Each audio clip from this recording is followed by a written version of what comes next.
This is the third demonstration video for my series on embedded applications.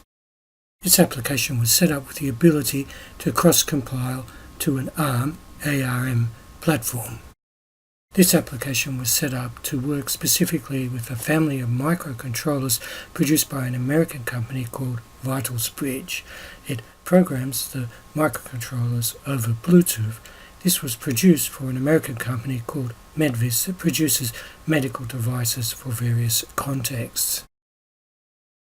I'm going to demonstrate an embedded application that I developed to work with this piece of equipment here that's called a VBridge.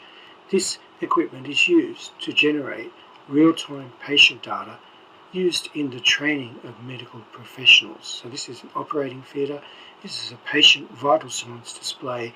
It has some data that can be produced as a simulation by this unit, and this unit can be programmed, and the code that I developed was used in programming this VBridge. The application has two main components. It has a UDP module, which implements a UDP server that simulates the actual VBridge device. So it implements the same protocol as the microcontroller's UDP server that streams out via Bluetooth. So we can develop against a UDP server. We don't need to have the actual device to create the code. Then we have the actual embedded application itself, which is a Spring Boot application. Here you can see we are bootstrapping the Spring dependency injection, and it's a JavaFX GUI. So we'll just demonstrate the application now. To demonstrate the application, we need to bootstrap our UDP server because our application implements a protocol that connects with the VBridge over UDP. So we need something to develop against. So now we have our UDP server running, we can start the actual application itself. A lot of the work in developing this application was implementing the GUI code to send out correctly formed UDP packets with the VBridge protocol. So here we have the microprocessor's UDP server getting broadcast via Bluetooth, so connect to that.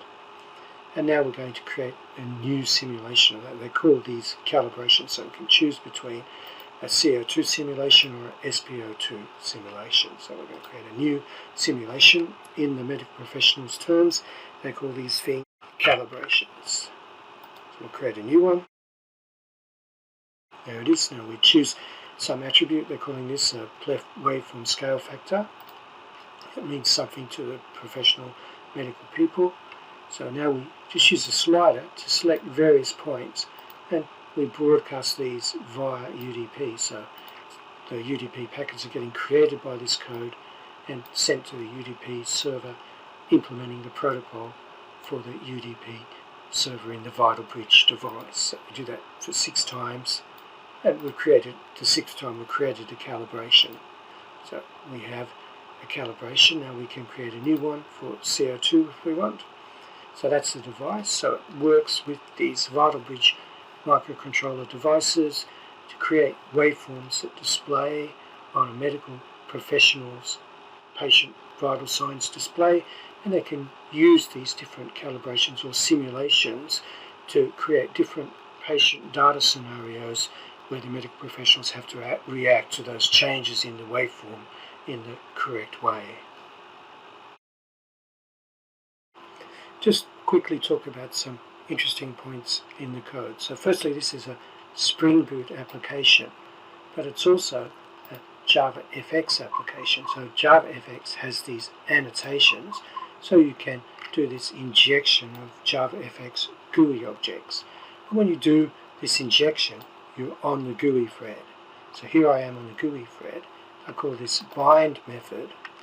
I go to my bind method. You can see here I'm using my Spring context injected objects, and the Spring context won't be on the same thread by default as the JavaFX GUI thread.